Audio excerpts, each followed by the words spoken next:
Hi friends, welcome to ballast billing software. ഇന്ന് നമ്മുടെ topic നമ്മുടെ ബില്ലിംഗ് സോഫ്റ്റ്വെയറിൽ എങ്ങനെ ഒരു പർച്ചേസ് എൻട്രി നടത്താം എന്നുള്ളതാണ്. ഓക്കെ, അപ്പോൾ അതെങ്ങനെയാണെന്നുള്ള കാര്യം ഞാൻ ജസ്റ്റ് ഒന്ന് എക്സ്പ്ലെയിൻ ചെയ്തു തരാം. നമ്മുടെ സോഫ്റ്റ്വെയർ ആദ്യം തന്നെ നമുക്ക് സോഫ്റ്റ്വെയർ ഒന്ന് ലോഗിൻ ചെയ്യാം. നമ്മുടെ സോഫ്റ്റ്വെയർ ലോഗിൻ ചെയ്ത് വരുന്ന വിൻഡോയിൽ തന്നെ നമുക്ക് പർച്ചേസ് എൻട്രിക്കുള്ള ഓപ്ഷൻസ് ഉണ്ട്. ജസ്റ്റ് പർച്ചേസിൽ ഒന്ന് ക്ലിക്ക് ചെയ്യുക. ശേഷം ലെഫ്റ്റ് സൈഡ് കോർണറിലുള്ള ക്രിയേറ്റ് ന്യൂ പർച്ചേസ് എന്ന് പറഞ്ഞ സെക്ഷനിൽ നമ്മൾ പോവുക. അതിനുശേഷം നമ്മുടെ സപ്ലയറെ നമുക്ക് സെലക്ട് ചെയ്യേണ്ടതായിട്ടുണ്ട്.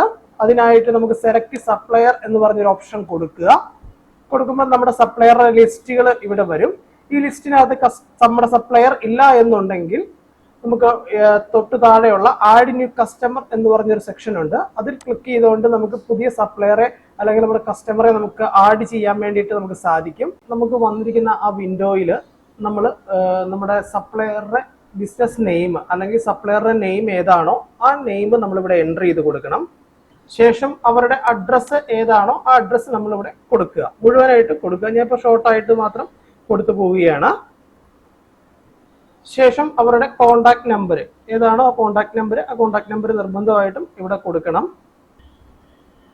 ശേഷം അവരുടെ ബാക്കിയുള്ള details, telephone number, email address, country, state ഇത് ഇൻബിൽറ്റ് ആയിട്ട് തന്നെ വന്നിട്ടുണ്ടാവും. ഇൻ കേസ് ഇത് മാറ്റം ഉണ്ടെങ്കിൽ നമുക്കിവിടെ ചൂസ് ചെയ്ത് മാറ്റി കൊടുക്കാനുള്ള ഓപ്ഷൻസും ഇവിടെയുണ്ട്. ഓക്കെ, അതിനുശേഷം അവർക്ക് സപ്ലയർക്ക് GST ഉണ്ടെന്നുണ്ടെങ്കിൽ GST വെച്ചാണ് നമ്മൾ പർച്ചേസ് ചെയ്യുന്നതെന്നുണ്ടെങ്കിൽ ഉറപ്പായിട്ടും GST ഡീറ്റെയിൽസ് കൂടെ ഇവിടെ എൻ്റർ ചെയ്ത് കൊടുക്കേണ്ടതുണ്ട്.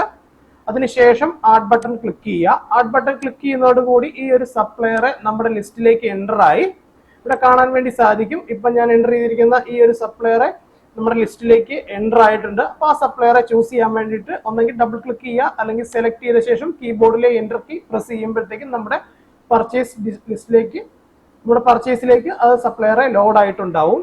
ശേഷം നമ്മുടെ പർച്ചേസ് ഡേറ്റ് ഇൻബിൽറ്റ് ആയിട്ട് തന്നെ സിസ്റ്റം ഡേറ്റ് ആയിരിക്കും എടുത്തു വരിക. ഇൻ കേസ് മാറ്റം ഉണ്ടെങ്കിൽ നമുക്കിവിടെ ചൂസ് ചെയ്ത് മാറ്റി കൊടുക്കാവുന്നതാണ്. അതിനുശേഷം പർച്ചേസ് ബിൽ നമ്പർ നിർബന്ധമായിട്ടും ഇവിടെ എൻ്റർ ചെയ്ത് കൊടുക്കുക. അതിനുശേഷം നമ്മുടെ ഐറ്റംസ് ലോഡ് ചെയ്യാൻ വേണ്ടിയിട്ട് ഈ ഗ്രീൻ ബാർ ക്ലിക്ക് ചെയ്തുകൊണ്ട് ജസ്റ്റ് കീബോർഡിലെ എൻ്റർ കീ പ്രസ് ചെയ്യുമ്പോൾ നമ്മുടെ ലിസ്റ്റുകളെല്ലാം വരും, ഐറ്റത്തിന്റെ ലിസ്റ്റുകൾ വരും. അതിനകത്തുനിന്ന് ഏതൊക്കെ ഐറ്റംസ് ആണോ നമ്മൾക്ക് വേണ്ടത് ആ ഐറ്റംസ് എല്ലാം നമ്മൾ പർച്ചേസ് ചെയ്യുന്ന ഐറ്റംസ് എല്ലാം നമ്മൾ ലോഡ് ചെയ്യുക. ശേഷം അതിന്റെ ക്വാണ്ടിറ്റി നമ്മൾ മാറ്റി കൊടുക്കുക. ഇൻ കേസ് ഈ ഐറ്റത്തിന്റെ റേറ്റിൽ എന്തെങ്കിലും ചേഞ്ചസോ കാര്യങ്ങളോ ഉണ്ടെങ്കിൽ നമുക്കിവിടെ മാറ്റി കൊടുക്കാവുന്നതാണ്.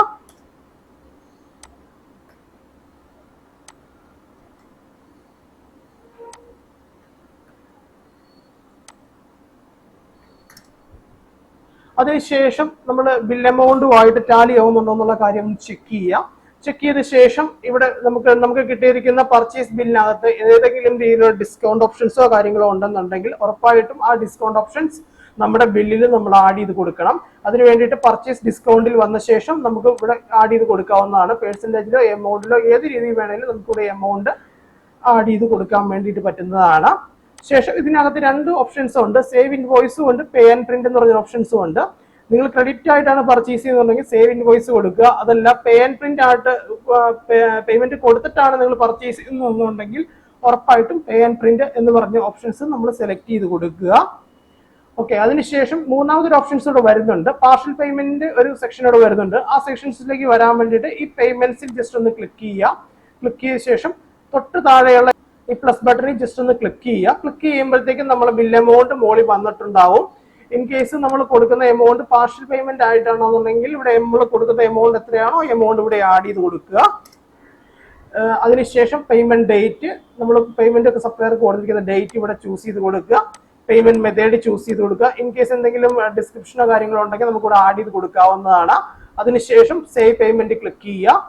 ക്ലിക്ക് ചെയ്യുന്നതോടുകൂടി ഈ ബില്ല് സേവ് ആയിട്ട് പോകുന്നതായിരിക്കും. നമ്മൾ പർച്ചേസ് ചെയ്തിരിക്കുന്ന നമ്മുടെ ഐറ്റംസ് എല്ലാം നമ്മുടെ സ്റ്റോക്കിലേക്ക് ആഡ് ആയിട്ടുണ്ടാവും.